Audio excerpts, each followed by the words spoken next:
Good morning and welcome to this exciting day where we talk about business. It is Business 360 and my name is Blyden Okem. German exports and imports disappoint this morning. Exports from Germany declined 1.2% month-on-month in August, reaching the lowest value since March 2022 and much worse than forecast of a 0.4% drop. Sales were lower to the EU and the US but rose to China. Also, imports unexpectedly declined 0.4% to 2022 lows compared to expectations of a 0.5% rise. As a result, the trade surplus widened to 16.6 billion euros from 15.9 billion euros in July. Well, we begin the key conversation looking at the cost of certificates in Singapore. The cost of a certificate to own a large family car in Singapore has jumped to a fresh record high of 146,000 Singaporean dollar, an equivalent of 106,619 US dollars. The city-state introduced a 10-year certificate of entitlement COE system in 1990 as an anti-congestion measure. Prospective car owners in Singapore must have a COE in order to be able to purchase a vehicle. They are sold in auctions every 2 weeks, with the government controlling the number of certifications for sale. With taxes and import duties, the system has made Singapore the most expensive country in the world to buy a car. Now to Australia. King Charles III's image is to appear on Australian coin. Let's look at it this way. An image of King Charles III will soon appear on Australian coins more than a year after the death of his mother, Queen Elizabeth II. Let's find out more regarding this.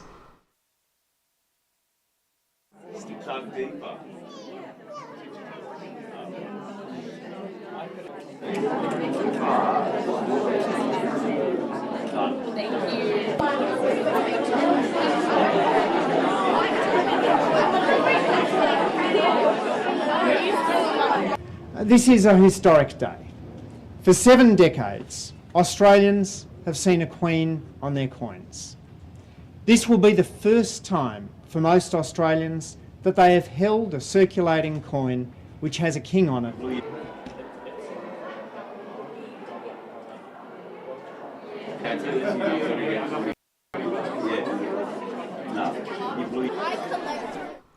In the UK, Prime Minister Rishi Sunak announced the cancellation of the northern leg of the UK's flagship HS2 high-speed rail project, saying, in his word, I quote, "We will reinvest every single penny, £36 billion, in hundreds of new transport projects in the North and Midlands across the country."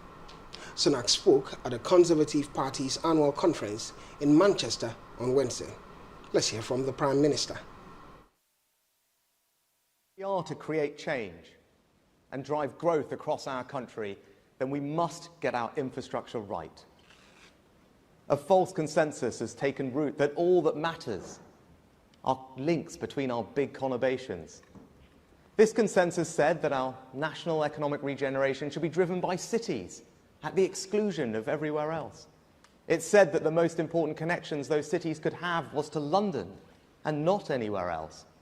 And it said that the only links that mattered were north to south, not east to west. What we really need, though, is better transport connections in the north. A new network north that will join up our great towns and cities in the North and Midlands. I wanted to come here to Manchester today to say that this will be our priority, our focus, our project. HS2 is the ultimate example of the old consensus.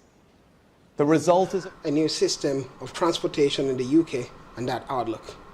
Meanwhile, the European Central Bank President Christine Lagarde reinforced the message that interest rates will be set at sufficiently restrictive levels for as long as necessary during a pre-recorded statement at the ECB conference in Frankfurt on Wednesday.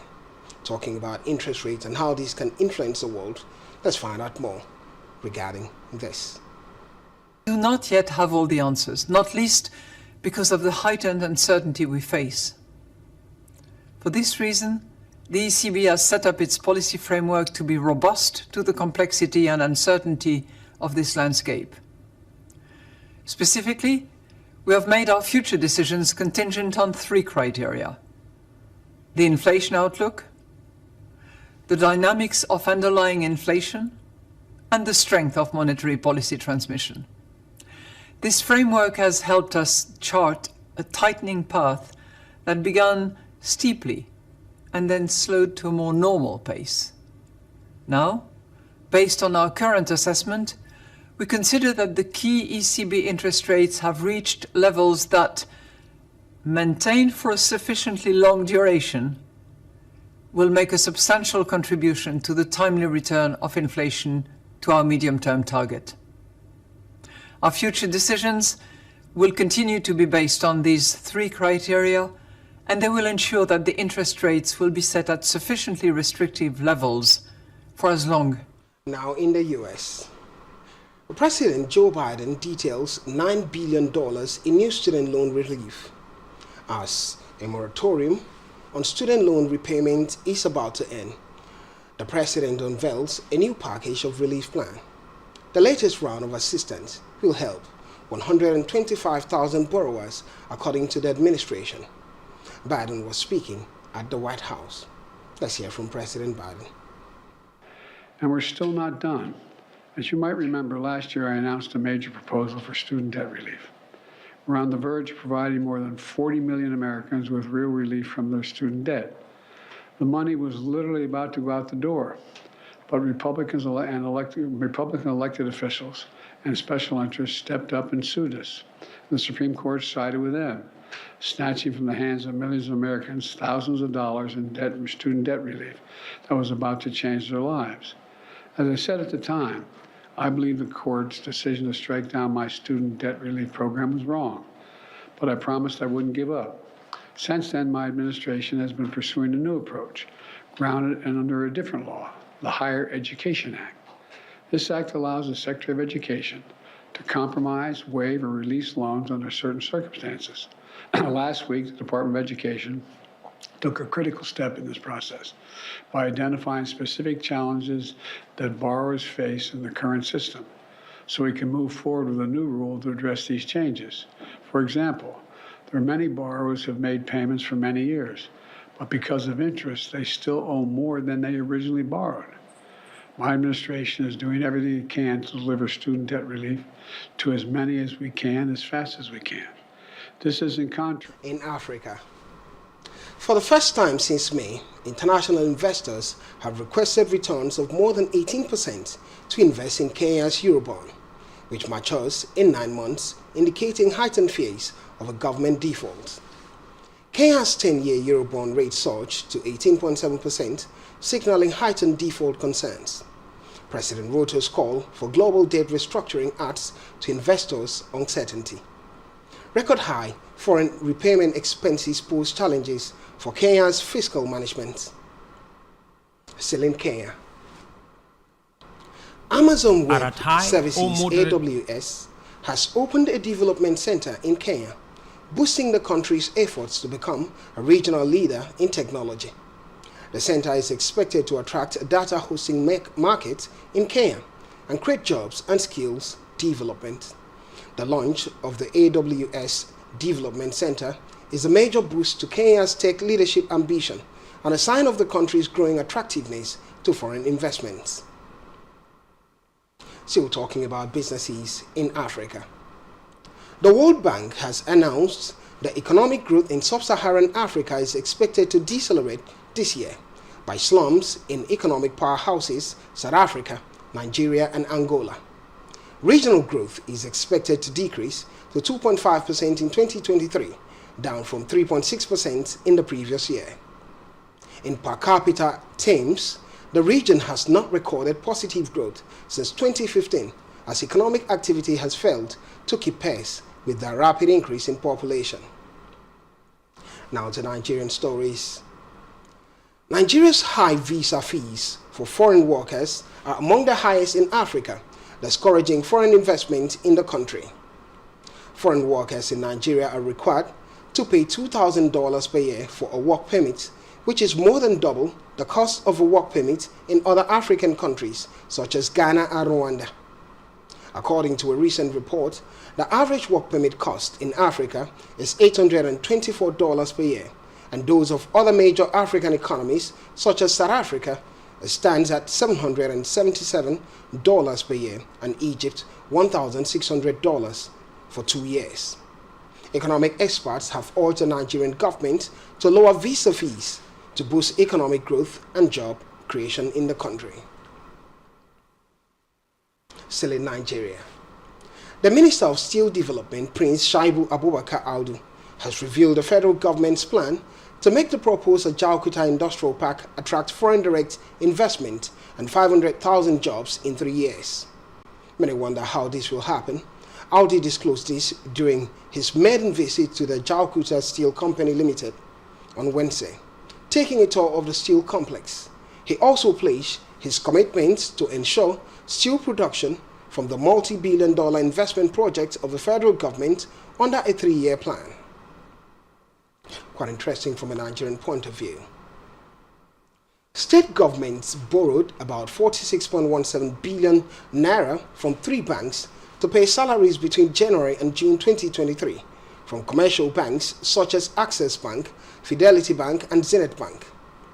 Data from the first half of the 2023 financial statement of the 3 commercial banks disclosed this. The states borrowed the most from Access Bank in 6 months, with a record of 42.97 billion naira, and this is amid economic crisis in the country. We'll go on a short break. When we return, we'll be looking at economic statistics as well as looking into the markets from the commodities to the forex market as well as the stock market. Don't go anywhere.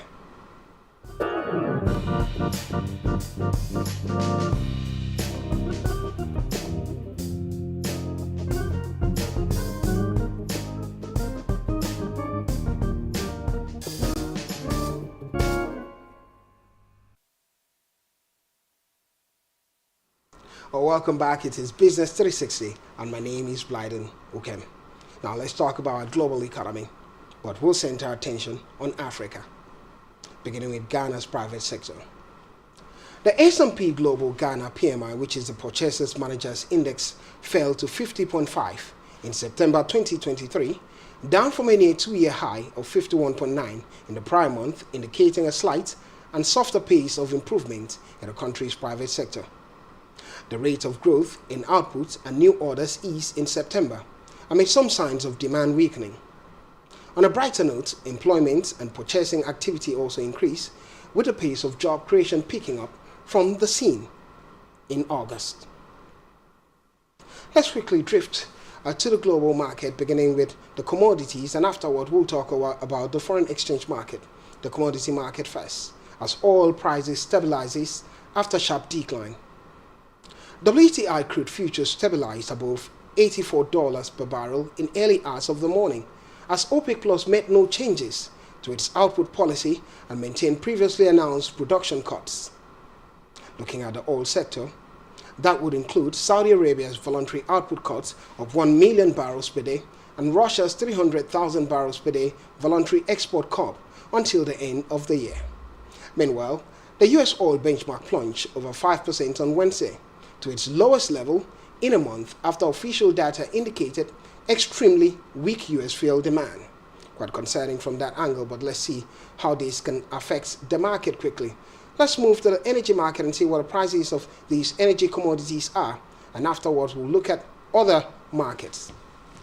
The energy market this morning begins with an outlook for US crude, the West Texas Intermediate crude, WTI crude. Current price $82 per barrel, a decline of 1.229 points this morning, a negative 1.46% decline for Brent, which is Nigeria's price benchmark. Current price is $84 per barrel, downward by 1.05 points, a negative 1.23% decline. Natural gas, gasoline, heating oil, these derivative of crude oil, a little here, a little there. The price of coal is downward by 5 points. And quickly, let's look at other commodities, looking at the industrial market and the metal market afterwards. Industrial commodities indicates upward movement for bitumen. 3,973 Chinese yuan per ton is the price. upward by 1.07% appreciation.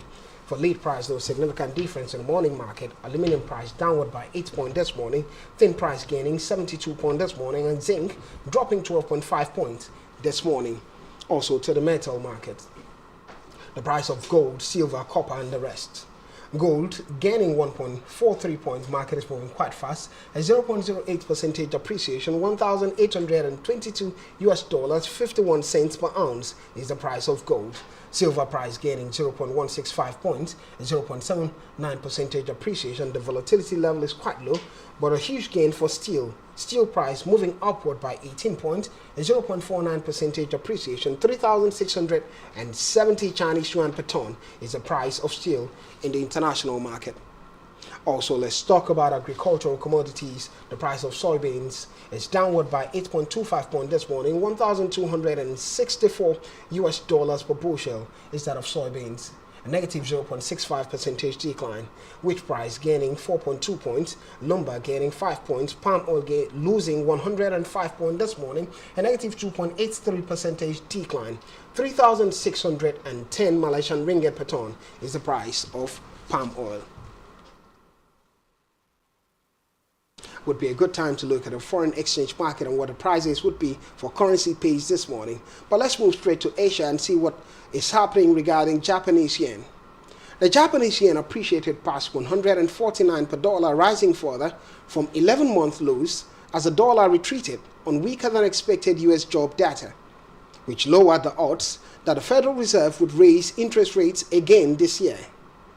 Earlier this week, the yen also jumped as much as 1.7% to 147.3 points in what traders attributed to a possible government intervention before giving back most of those gains.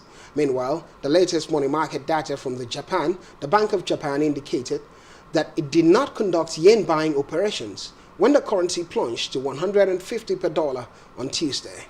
While it's been that of mixed fortune for the Japanese yen. Let's also talk about the naira. The World Bank has said that the Nigerian currency naira has weakened by 40% since the mid-June 2023 devaluation and is one of the worst performing currencies in Africa. The World Bank said this in its report titled Africa's Pulse, an analysis of issues shaping Africa's economic future.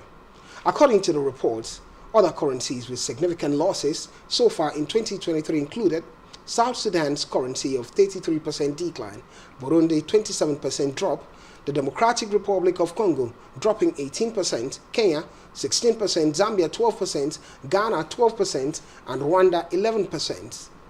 Naira topping the negativity. It also noted that parallel exchange market rates were also compounding inflationary problems for some countries in the African region.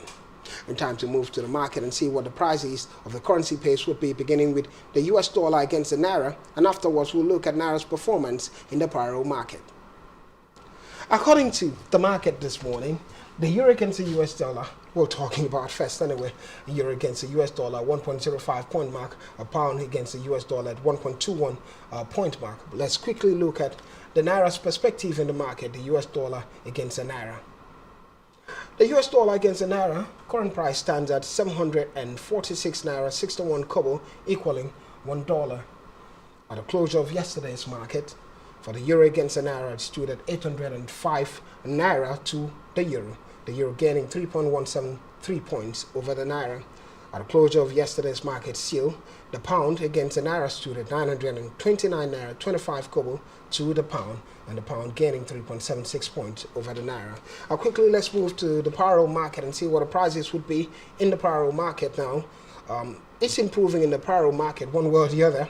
At least yesterday it stood at 1,003 naira to the dollar, and this morning it's 1,000 naira to the dollar. The buying rate and selling rate 992 naira to the dollar. The pounds to naira perspective, 1,270 naira equals 1 pound at the buying rate, and selling rate 1,255 naira to the pound. The euro to naira gives the price level at the buying rate at 1,060 naira equaling €1, and selling rate 1,045 naira equaling €1. And while we're talking about the fiat, let's also look at the digital currency, cryptocurrency. Well, the prices Bitcoin has been that of mixed fortune. but gaining this morning 19 points, and $27,670 is the price of one Bitcoin. Ether is downward by 4.36 points this morning. $1,637 is the price of Ether. Binance slightly downward, Cardano slightly downward, Solana, Ripple, and Polkadot also a little here, a little there. Now to the stock market, beginning from a global perspective. Asian stocks rose as yield retreat this morning. Asian equity market rose today, tracking gains on Wall Street overnight as softer than expected US jobs data drove bond yield lower, giving equities a much needed reprieve. While the benchmark 10-year US yield fell to 4.7%, retreating from its highest level since 2007. Shares in Australia, Japan, South Korea, and Hong Kong all advanced this morning. Quickly, let's move to the market as markets in China remain short for the week-long holiday. The Asian stock market this morning. Prices in the Asian stock market have shown some positivity, that of mixed fortune I say, some positivity for Japanese stock, JP 225 index level, 31,075, gaining 548 points this morning. Those in Shanghai in China gaining just 3 points, index level 3,110. The CSI 300 downward 11 points, Shanghai 50 downward 13 points, and CH 50 still in China downward 72.69 points, but Sensex is gaining 408 points this morning, and similar to DSE Broad, who has no significant difference in the market. And quickly, let's look at the African stock market also, what the prices are this morning in the African stock equity market. Beginning with the Nigerian stock market, on a weekly basis, it's been a slight gain for the Nigerian stock market at a 0.07% appreciation, but the price level is at 66,495 all-share index level, gaining 13 basis points this morning. For the South African stock market, SA40 and SA All has been that of positivity, 221 basis point gain and 74 basis point gain respectively. Egyptian stock, EGX 30, gaining this morning 166 points, and stocks in Nairobi, Kenya has no significant difference and a slight decline for Nairobi 20. And quickly, let's look at the Nigerian stock market then itself, looking at the prices and how it's shaping up today. It's been that of negativity hugely for some of the big components of this market. Dangote Cement, current price is 334 price level per share, 34 naira per share, downward by 6 naira this morning, negative 1.76% decline on a yearly basis. Dangote Cement has gained 36.33%. Saplat Energy, a price level is 1,710 naira per share, downward by a negative 127 naira this morning, a negative 6.91% decline, but on a yearly basis has been positive for most of the components of the Nigerian stock market. Stanbic IBTC gained on a year basis 158.51%. Huge gains for Stanbic IBTC from a yearly point of view, but in today's market it's been a decline for it, a negative 5 naira 10 kobo for it this morning. Similarly, Zenith Bank, First Bank, Nigeria Holding, Transcorp Hotel, Nigerian Breweries have had their fair share in the market.